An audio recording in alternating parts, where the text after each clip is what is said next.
Hi there, my name is Johnny, this is Maria. Today is the first in a series of workout videos that we're going to produce at Lomax here in our fitness pods, which represent a similar sort of space to that which you might find in your home or in a park.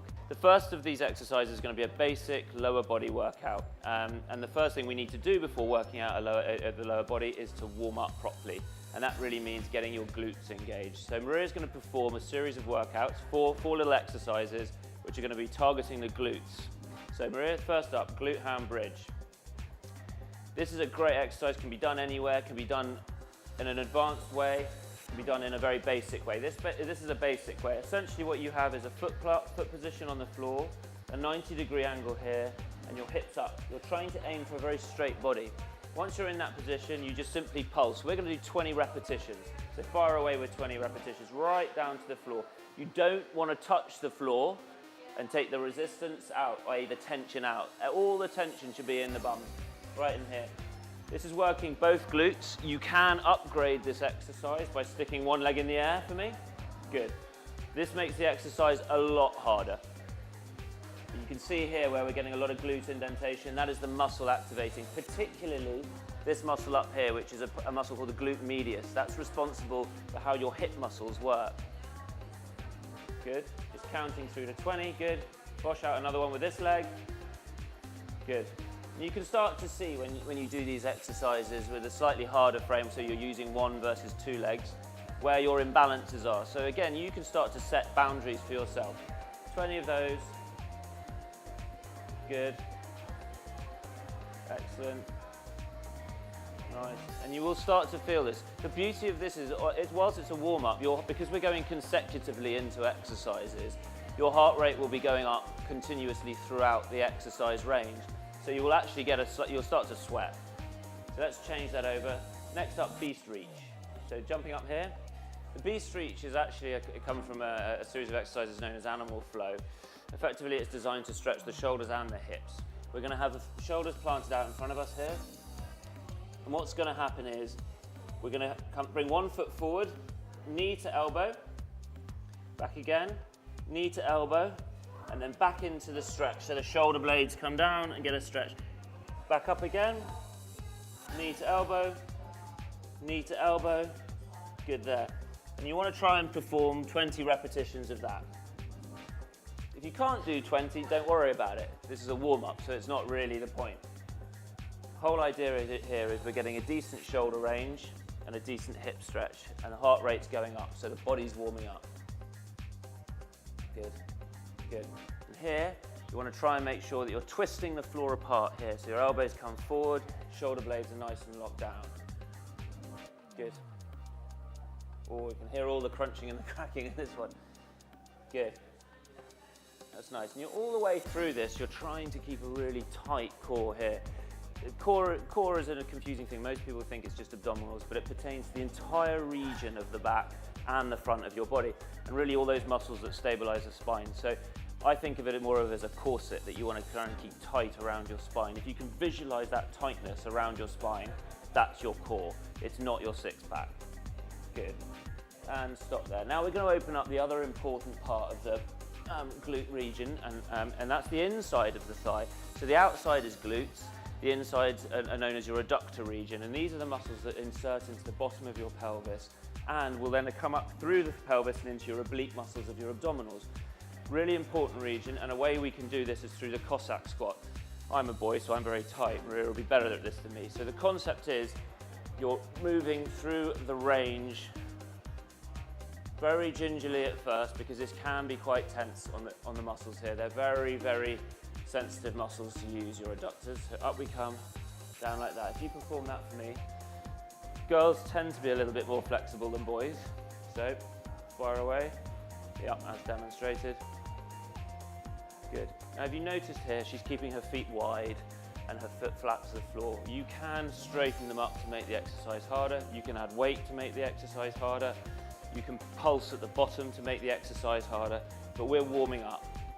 So 20 repetitions of this, making sure your glutes, your adductors are all nice and warmed up. Good. Far away through there. Give me another 5, 4, 3, good, 2, and 1, excellent. Last but not least, the crab walk. You will have seen this done loads of times in the gym. I'm going to put this band around Maria's ankles. There we go, another one. Now this is a black power band. Okay, so it's the tightest one you can get. They come in other colors, they signify different ranges of basically of tension. The design for this is effectively so it creates resistance as you move forward. So as you step around, walking like a crab, what's happening here is you're really activating through the outsides of the regions, the top part of the glute, which is really in here. You don't need to walk far. So lots of people you see in the gym walking all the way down the gym and all the way back. That's absolutely fine, but it will get sore. So just small movements here, backwards and forwards. So if you've only got a small space, use the small space. You can see here the glutes working nicely. Keep going, keep going. I'll give you a little bit more room there. Good, all the way through, all the way through. Give me 2 more passes of that. Starting to feel it? Good, good. And you can see that, this is a warm-up, but we're already getting the heart rate up. We're starting to get a little bit of warmth into the body, a little bit of color in the face. So we're now ready to roll. And stop there, take those off. Good, warm-up done. Those in themselves can form exercises. You could do that group of 4 exercises together as a circuit and add weight or make the movements harder by changing the angles, and that could in itself be a workout. But for today, it's just a warm-up, and let's get cracking on the main exercises. Now we're ready to do the first work set. The order of sequence here is 3 exercises that are going to test both the quads, the front of the legs, the glutes and the hamstring region. So an entire set of exercises developing the whole leg rather than just one part of it. So the first thing we're going to look at is a goblet squat. This is a body weight version of the exercise to start with. 20 repetitions is again the right thing. You can time it for 30 seconds, it's up to you. But we're going to aim for 20. So the first up is we're going to have the legs positioned quite wide like we have here. The feet are totally opened out. So if you have any tightness, again, that's taken out by having the feet wide, deliberately so. And we're going to have our hands up in front of us like this for balance. And away you go, just right down as deep as you can get. You can see here, knee is tracking with the foot. So there's not any internal rotation. Often what you get with this exercise in squats, because of tightness of the hip, is the knees coming in. If you find your knees are doing this, when you're at the bottom of the exercise, just push them out, pause, and make sure you come up like straight up. What this exercise is really looking to do is looking at a wide position in the leg and working the glute, but equally working the adductor region here. These 2 parts need to be in a ratio 1-to-1. There's no good just making one bit strong and the other bit weak. In fact, that causes problems in your lower back and postural issues up into the shoulders. So if you don't get this right, it affects all of this. So how many are we on? Looking at about 12. Good, good. Now to make the exercise harder, we're going to throw in a little goblet here. I'm going to grab a kettlebell. Okay? So either holding it this way up, holding it the other way up, but the importance is the weight is positioned here in front of you, like crack on. We'll do the last 8 repetitions with the weight. It's a significantly harder exercise when done with weight. Now, this is a 12 kilo kettlebell. I would suggest buying 6s and 8s to start with, but if you're feeling strong, ham it up, go for the 12s. Good, how many is that? 8, good, done, excellent. So we're going to move straight into the next exercise, no rest. We want the heart rate to stay up. Again, an easy purchase, the Swiss ball, a very useful piece of kit to have around at home.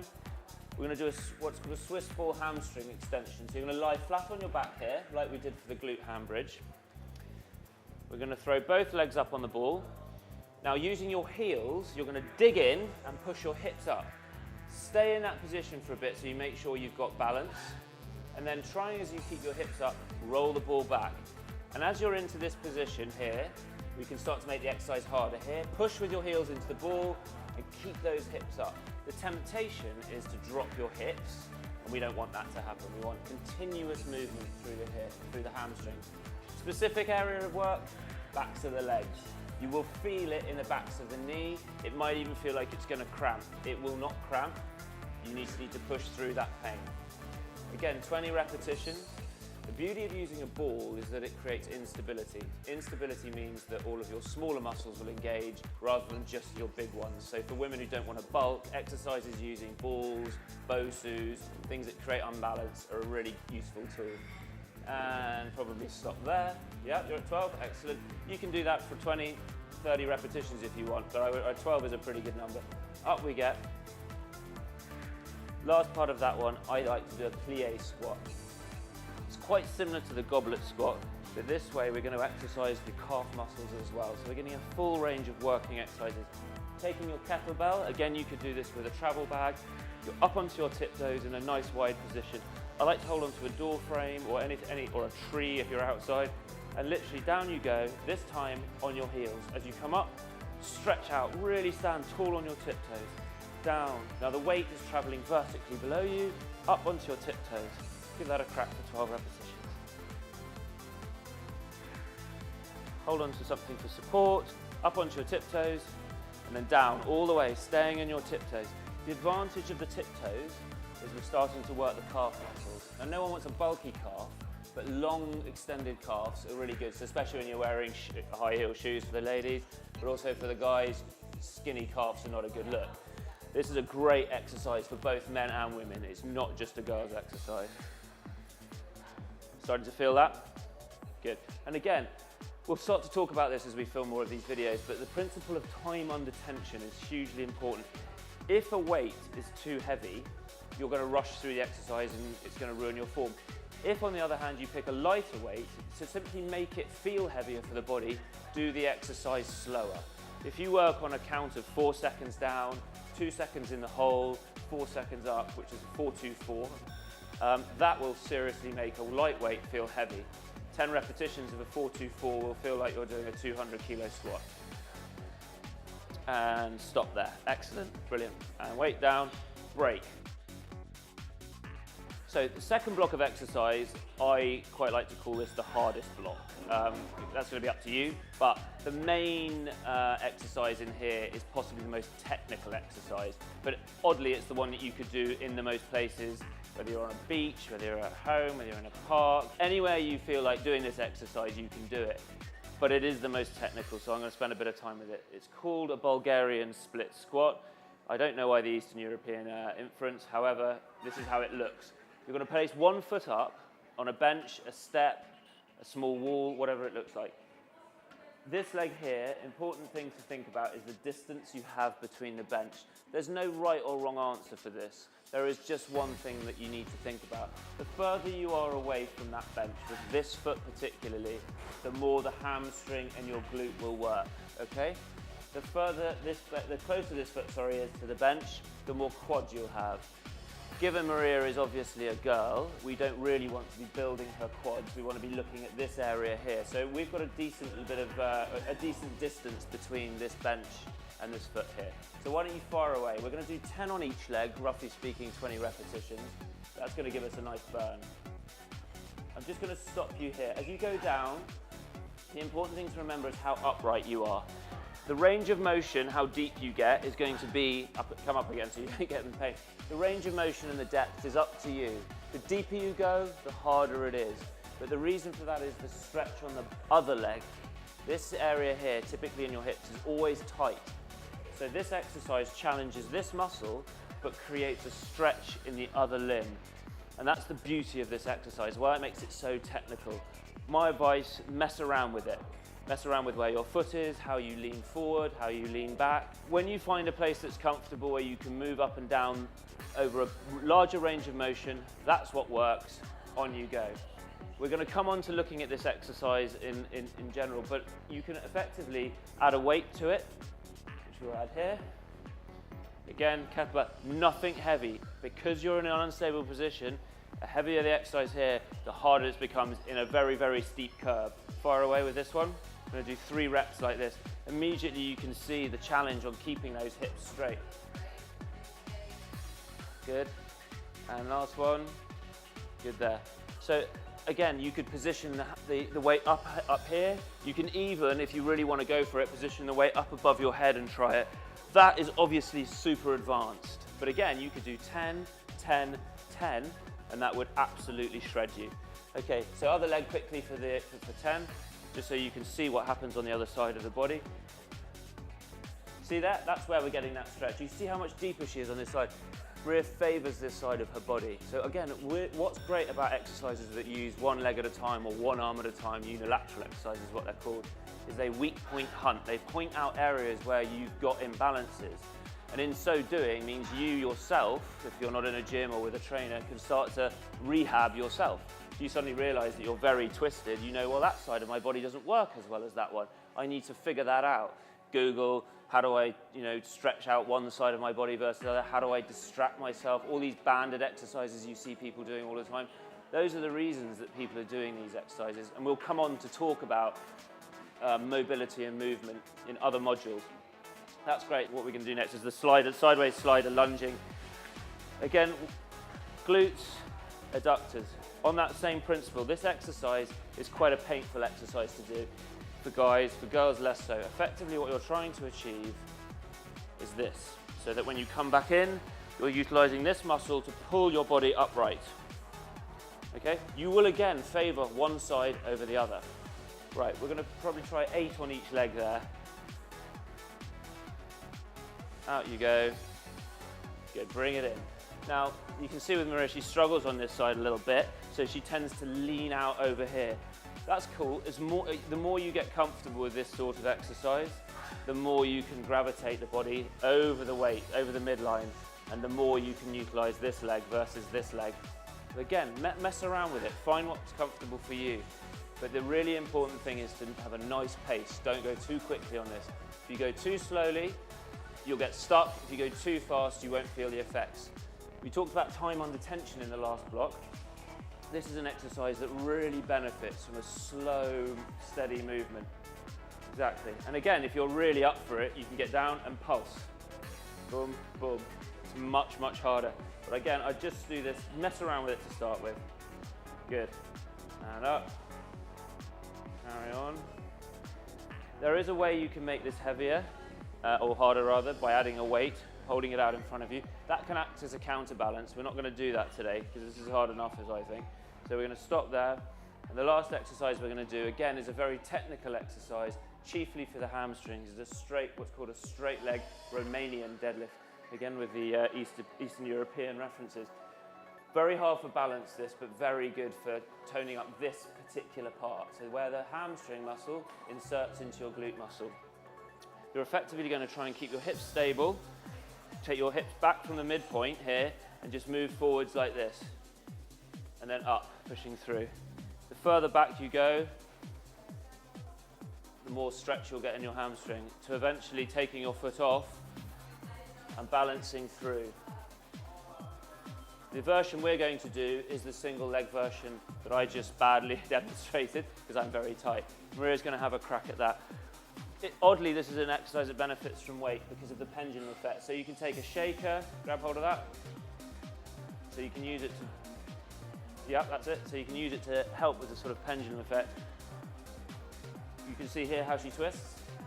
What we're trying to attempt to get here is a straight hip line. So that really fires into there. Good. Yeah, give me 2 more like that. Again, play around with this exercise. How much weight you hold will determine how much hinging you get. But the important thing is to hinge here. Yeah? This is not a leg bending exercise. Right, drop that one down. We'll go to the other leg and we'll take the kettlebell.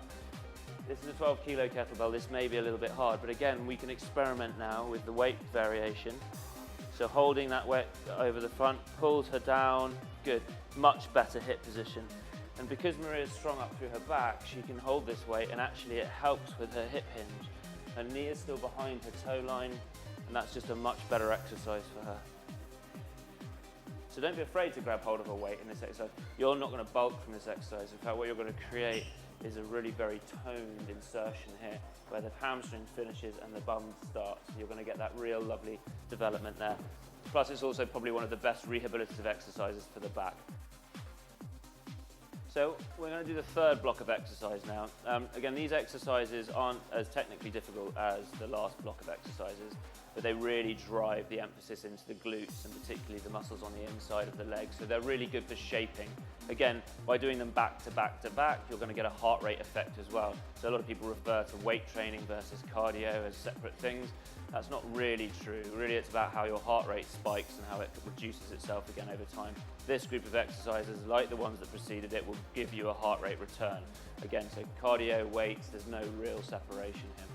So first up we're going to do is a glute ham bridge. We did this similarly in our warm-up, but using the floor. This is an advanced version.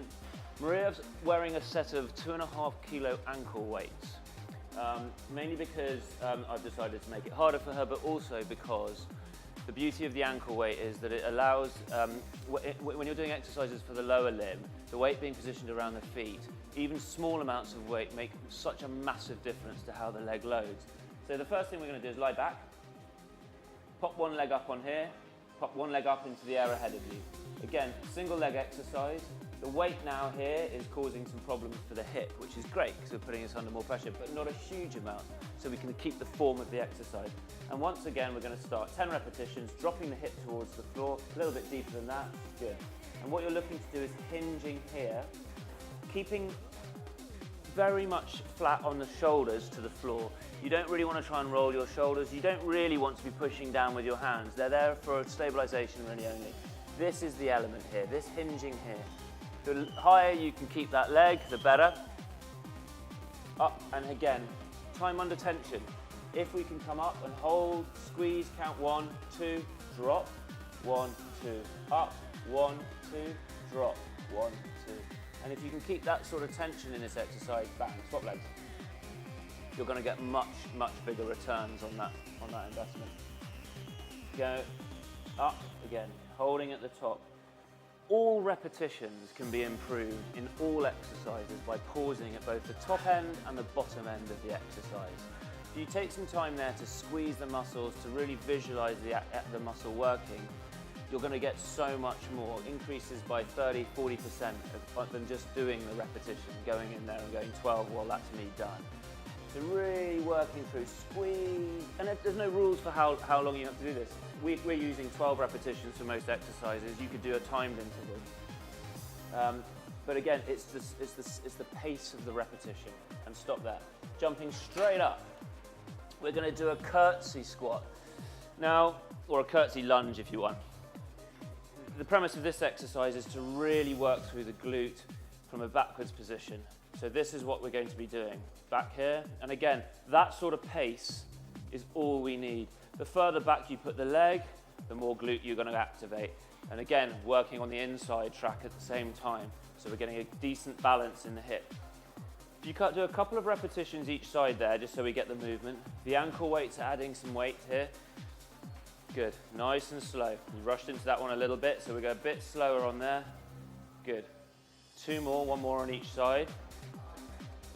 Now, a way to do this is again using a bench. If you're in a gym, is you can step up and over the bench, concentrating on one leg at a time. If you're at home and you've got a black chair, you can use this. Now, this looks a little dodgy, but trust me on this, it's not a striptease. Up we come and down. The reason being is you're going to get much more height as you come over. The more height and the more depth you use, the more you're going to work into the glute. So give me a go on that. If you feel comfortable letting go of the handles on the chair, this is cool. Just make sure it's a stable chair. Good. You see there's much more work going on in that glute. And again, with this, you can turn this very easily into a sort of HIIT type exercise by going faster. I don't want to do that. I want to keep a nice rhythm.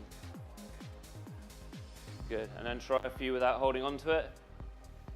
So up, let go of here. When you come up, let go of the arms, so it's really step over.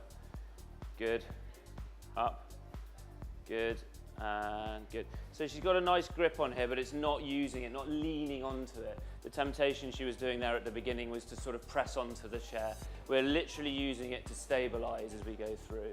So that's good. Last one, slider lunges. We've done sideways, we've done front ways. Now we're going to do backwards. The backwards slide lunge not only is better for your knees, if you're a person who, say, runs quite a lot, you don't want any more action on the knee.